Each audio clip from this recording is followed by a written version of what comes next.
आप देख रहे हैं हंगामा टाइम्स न्यूज। उत्तर प्रदेश की योगी सरकार ने आज कैबिनेट में अहम फैसले लिए, जिसको लेकर उत्तर प्रदेश के उप मुख्यमंत्री ब्रजेश पाठक ने प्रेस वार्ता कर बताया कि आखिर कैबिनेट में प्रदेश की जनता के लिए क्या अहम फैसले लिए गए। आइए डालते हैं विशेष रिपोर्ट पर नजर। पर्यटन की असीम संभावनाएं हमारे पास विद्यमान है, जिनका भरपूर सदुपयोग करते हुए हम लोग पर्यटन क्षेत्र में उत्तर प्रदेश को अग्रणी रूप में अपने को पर्यटकों के सामने प्रस्तुत कर सकें। इसके लिए सरकार ने तमाम बहुआयामी परियोजनाओं को नई नई स्वीकृतियां देने के लिए आज 4 बिंदुओं पर निर्णय लिया है माननीय मंत्रिपरिषद के द्वारा, जिसमें एक तो हमारे पास अलकनंदा के रूप में उत्तराखंड के हरिद्वार में पर्यटक गृह था, जो बंटवारे के बाद उत्तराखंड सरकार के पास चला गया था। माननीय उच्चतम न्यायालय में डिस्प्यूट उसके लिए हुआ, प्रदेश सरकार गई, बाद में दोनों स्टेट की सहमति के आधार पर उसमें लगभग 3000 वर्ग मीटर में उसी परिसर में हमें स्पेस उपलब्ध हुआ, जिस पर हम नया अपना एक पर्यटक स्थल के रूप में निर्माण कराए। उसको उत्तर प्रदेश राज्य पर्यटन विकास निगम को हैंडओवर करके हस्तगत करने के लिए आज निर्णय लिया गया है। दूसरा, जनपद आगरा भागीरथी नाम, दूसरा आगरा, मथुरा और प्रयागराज में पर्यटन की दृष्टि से सरकार का यह भी मानना है कि हम पर्यटन को बढ़ावा देने के लिए सुविधाएं जल, नभ, थल तीनों आवागमन की सुविधाएं देने के लिए प्रयासरत हैं। उसी क्रम में आज आगरा, मथुरा, प्रयागराज में पर्यटन विकास के लिए हेलीकॉप्टर सेवा संचालन के लिए हेलीपोर्ट का निर्माण PPP में करने के लिए निजी निवेशकों के माध्यम से हेलीपोर्ट का डेवलपमेंट करने का निर्णय लिया गया है। भूमि चिन्हित कर लिया गया है, उसके लिए जमीन की व्यवस्था कर दी गई है और पहले से लगभग 5-5 करोड़ रुपए का व्यय प्रदेश सरकार के द्वारा वहाँ इंफ्रास्ट्रक्चर डेवलपमेंट पर किया जा चुका है। और जैसा है जहाँ है उसी के अनुसार हम लोग PPP में उसको आगे बढ़ाने का निर्णय आज प्रदेश के मंत्रिमंडल के द्वारा लिया गया है। तीसरा, हरदोई ये जनपद लखनऊ में रमाबाई अंबेडकर जो स्थल है उसके बगल में पक्का हेलीपैड स्थल बना हुआ है, जिसका कोई लंबे समय से उपयोग न होने से वहाँ कोई उसका उपयोग नहीं हो रहा था, अन्य सुविधा नहीं मिल पा रही थी। उसको हम लोगों ने पर्यटक के रूप में विकसित करते हुए वहाँ भी हेलीपैड स्थल नया बनाने का काम किया और वहाँ भी पर्यटकों के लिए अन्य सुविधाएं भी हम लोग उपलब्ध कराएंगे। उसका निर्णय माननीय मंत्रिमंडल की बैठक में लिया गया है। हेलीपोर्ट कोई भी आगे उतार, कोई भी कहीं भी, कोई भी प्राइवेट किसी सेक्टर में 14 प्रस्ताव हुए, कुल 14 प्रस्ताव है। चौथा हम लोगों का है कि उत्तर प्रदेश राज्य पर्यटन विकास निगम हमारी अपनी राजकीय संस्था है, हमारी पर्यटन विभाग की। अब तक हम लोग अपनी जितने भी पर्यटन के विषय जो इंफ्रास्ट्रक्चर डेवलपमेंट के लिए काम कराते थे वो कोई अन्य संस्थाओं के द्वारा कराते थे।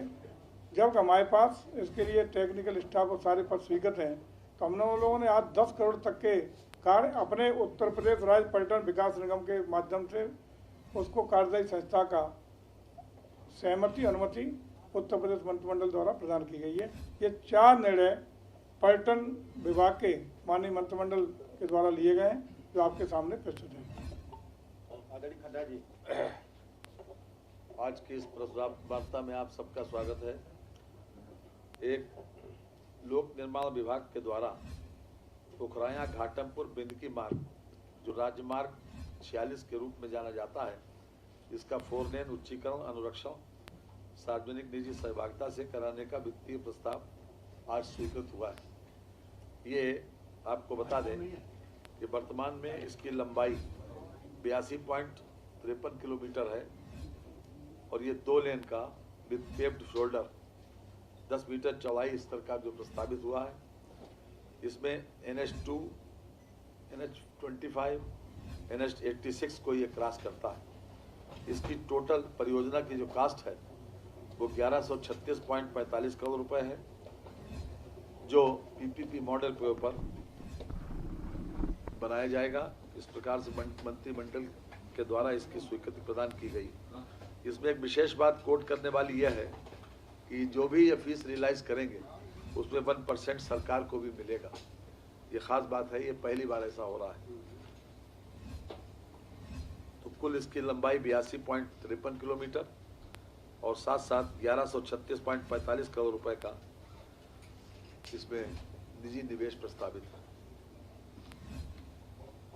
धन्यवाद। धन्यवाद साथियों। आज उत्तर प्रदेश कैबिनेट की बहुत ही महत्वपूर्ण बैठक हुई। उस बैठक में कुल 14 प्रस्ताव पास हुए।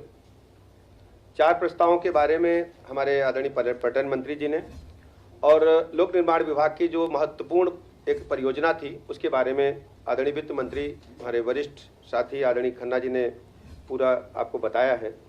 इसके अलावा जो महत्वपूर्ण हमारे सामने था, एक विषय लखनऊ में national centre for disease control NCDC का एक केंद्र यहाँ पर खुलना है। लखनऊ के सरोजिनी नगर में उसके लिए ज़मीन चिन्हित कर ली गई है और उसको लीज पर दिया जाना है NCDC को, national centre for disease control को। और उनकी शर्त ये थी कि जो निःशुल्क ज़मीन देगा वहीं वो खोलेंगे। पूरे भारतवर्ष में ऐसे 6 सेंटर खोले जाने हैं, उसमें लखनऊ का भी चयन हुआ है। तो निःशुल्क ज़मीन दिए जाने को लेकर के हम लोग यहाँ आए थे। वो 30 वर्ष के लिए 2.5 एकड़ ज़मीन सरोजिनी नगर के जैती खेड़ा में दी गई है। ठीक है। दूसरा एक महत्वपूर्ण मामला था, हमारे जो चिकित्सा विभाग में लैब असिस्टेंट के पद होते हैं और उन लोगों की काफ़ी समय से डिमांड थी कि लैब टेक्नीशियन के पद पर उन्हें प्रमोट किया जाए। इस विषय में माननीय न्यायालय में भी कई बार मुकदमेबाजी हुई। तो सरकार ने निर्णय लिया है कि 25% लैब असिस्टेंट को और शेष को वो सीधी भर्ती के माध्यम से भरेंगे लैब टेक्नीशियंस को। तो अब प्रमोशन में लैब असिस्टेंट को जो कुल पद होंगे उसमें 25% जो है वो प्रमोशन से भरे जाएंगे लैब टेक्नीशियन के पद पर और शेष को हम सीधी भर्ती से लेंगे। इसकी वजह से नियमावली में संशोधन करने के लिए कैबिनेट ने स्वीकृति प्रदान की है। हाँ, लैब टेक्नीशियन के 25% पद जो हैं वो प्रमोशन से भरे जाने के लिए नियमावली में संशोधन आज कैबिनेट ने किया है। जो लैब असिस्टेंट पर होते हैं, लैब असिस्टेंट जो होते हैं उनको 25% का इसमें कोटा निर्धारित कर दिया गया है। वो आज नियमावली में, ये निर्णय तो पहले हो चुका था कि 25% किए जाएं, लेकिन नियमावली नहीं बन पाई थी। नियमावली न बनने के कारण काफी समय से मुकदमेबाजी हो रही। आज कैबिनेट ने निर्णय लेकर के इसको 25% और 75% बंटवारा करते हुए इसको नियमावली में संशोधन अनुमति दे दी है। इसके अलावा चिकित्सा शिक्षा अनुभाग में हमारे पास जो KGMU है वहां पर अधीक्षक आवास, पुराना नर्सिंग हॉस्टल एवं सर्वेंट क्वार्टर्स बने थे। उनको ध्वस्तीकरण के लिए हम लोग कैबिनेट में आए थे और कैबिनेट में आने का कारण ध्वस्तीकरण के साथ साथ जो उसकी कुल मूल्य था उसको ध्वस्तीकरण के बाद जो नीलामी में धनराशि आएगी उसको शेष धनराशि को बट्टे खाते में डालने के लिए हम लोग कैबिनेट में आए थे। और अगला विषय चिकित्सा शिक्षा अनुभाग का ही था। ग्रेटर नोएडा में हमारे पास राजकीय आयुर्विज्ञान संस्थान है जिसको चिकित्सा अनुभाग चलाता है, चिकित्सा शिक्षा विभाग चलाता है। और इसमें हॉस्पिटल की बिल्डिंग जो थी वो हमारे पास मिल गई थी, उसमें हॉस्पिटल हम रन कर रहे हैं। और उसके पास में हमको जो गौतम बुद्ध यूनिवर्सिटी है उसके कैंपस में हमने अभी एकेडमिक ब्लॉक के लिए जगह किराए पर ले रखी है। बिल्डिंग पास में ही लगभग 56 एकड़ लैंड खाली पड़ी थी जिसको खरीदने का प्रस्ताव ग्रेटर नोएडा अथॉरिटी से हमने लिया था, लेकिन उनका कहना था कि हमें इसका भुगतान करिए। उनके पास इस भुगतान के लिए 414.05 करोड़ रुपए का था प्रस्ताव, जबकि राजस्व विभाग का कहना था कि 720.33 करोड़ रुपए अथॉरिटी पर अभी हमारे बाकी हैं सरकार के, क्योंकि जो जमीन एक्वायर हुई थी किसानों को तो भुगतान कर दिया गया था उस समय, लेकिन ग्राम समाज की जो जमीन थी वो अभी ग्रेटर नोएडा अथॉरिटी ने भुगतान नहीं किया था। उसमें समायोजित करने के लिए प्रस्ताव आया था। तो निःशुल्क जो है ये राजकीय आयुर्विज्ञान संस्थान को जो 56 एकड़ लैंड है उसको देने के लिए प्रस्ताव स्वीकृत किया गया। इसके अलावा लोक निर्माण विभाग के बारे में अभी माननीय वित्त मंत्री जी ने बताया।